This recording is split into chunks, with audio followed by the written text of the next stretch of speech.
ఓం నమ శివాయ. శబరిమల అయ్యప్ప స్వామి ఆలయంలో ఉన్నటువంటి 18 మండలపు మెట్ల గురించి ఒకసారి తెలుసుకుందాము. వీడియోని చివరి వరకు వినండి. శబరిమల అయ్యప్ప స్వామి ఆలయంలో ఉన్నటువంటి 18 మండలపు మెట్లు భక్తులకు సాధారణ మెట్లు కాదవి. మనిషి లోపలి యాత్ర, అహంకారాన్ని వదిలి దేవుణ్ణి చేరేటువంటి సాధన. ప్రపంచంలోని 3 తత్వాల సమ్మేళనం లాంటి గొప్ప రహస్యాలను ఈ 18 మెట్లు సూచిస్తాయన్నమాట. ఈ 18 మెట్ల యొక్క ప్రధాన రహస్యాలలో 5 ప్రాథమిక ఇంద్రియాలు. ఆ 5 ఏంటో చూద్దాము. మొదటిది చూపు, రెండవది వినికిడి, మూడవది వాసన, నాలుగవది రుచి, ఐదవది స్పర్శ. మొదటి 5 మెట్లు భక్తుడు ఈ 5 ఇంద్రియాల మీద నియంత్రణను పొందాలనేది సూచించడం జరుగుద్ది.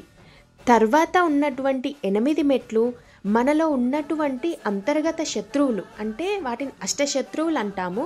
అవేంటో చూద్దాము. 6వ మెట్టు కామం, 7వ మెట్టు క్రోధం, 8వ మెట్టు లోభం, 9వ మెట్టు మోహం, 10వ మెట్టు మదం, 11వ మెట్టు మత్సర్యం, 12వ మెట్టు అహంకారం, 13వ మెట్టు ఈర్ష్య. ఇవి మనసుకు వచ్చినటువంటి మలినాలు.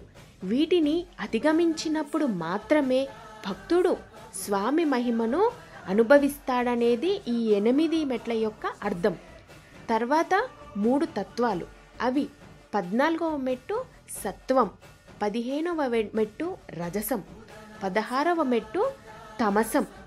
ఇవే మనం ఎలా ఆలోచిస్తామో, ఎలా జీవిస్తామో నిర్ణయించేటువంటి 3 ప్రధాన గుణాలన్నమాట.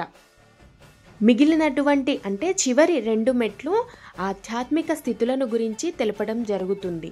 అందులో 17వ మెట్టు జ్ఞానం, 18వ మెట్టు వైరాగ్యం.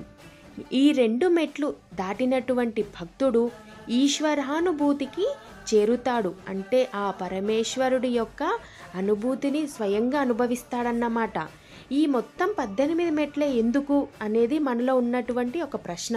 18 మెట్లు అంటే శరీరం, మనసు, ఆత్మ అనే 3 దశల్లో మనిషి చేసేటువంటి యాత్రను సూచించడం జరుగుద్దన్నమాట. మొదటి 5 మెట్లు శరీరం మీద నియంత్రణ ఉండాలని చూపిస్తుంది. తర్వాత 8వ మెట్లు మనసులోని దుష్ప్రవర్తనను జయించాలని చెబుతుంది.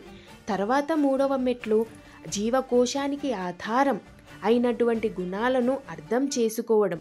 చివరగా ఉన్నటువంటి 2 మెట్లు జ్ఞానం, వైరాగ్యాన్ని పొందుతూ అయ్యప్పలో ఏకత్వాన్ని పొందడానికి ఈ 18 మెట్లను సూచించడం జరిగింది. 18 మెట్లు దాటి గర్భగుడిలోకి వెళ్ళడం అంటే మనిషి తన లోపలి దుష్ప్రవర్తనలన్నిటినీ జయించి స్వామిని తన హృదయంలో నివసింపజేయడం అనేది ఈ మెట్ల యొక్క సంకేతం. ఈ 18 మెట్లకు సంబంధించి మరొక శాస్త్రీయంగా ఒక ఆధ్యాత్మిక అర్థం ఉంది. అదేంటంటే 18 మెట్లు అంటే 18 పురాణాల సారాంశం అని కూడా పిలవడం జరుగుద్ది. ముఖ్యంగా 15 ఉపనిషత్తులు, అలాగే ఒక మహాభారతం, అలాగే ఒక రామాయణం, అలాగే ఒక భగవద్గీత, ఇవన్నిటిని కలిపితే 18 భావాలన్నమాట. శబరిమల 18 మెట్ల గురించి ఒక్క వాక్యంలో చెప్పాలంటే మనిషి అహంకారాన్ని, పాపాలను, మనసులోని దుష్టశక్తులను జయించి పరమాత్మ అయ్యప్పనందు విలీనమవ్వడమే ఈ 18 మెట్ల యొక్క అర్థం.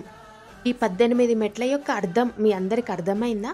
అర్థమైనట్లయితే వెంటనే నా యొక్క వీడియోని లైక్ చేయండి, అలాగే మీ మిత్రులందరికీ షేర్ చేయండి.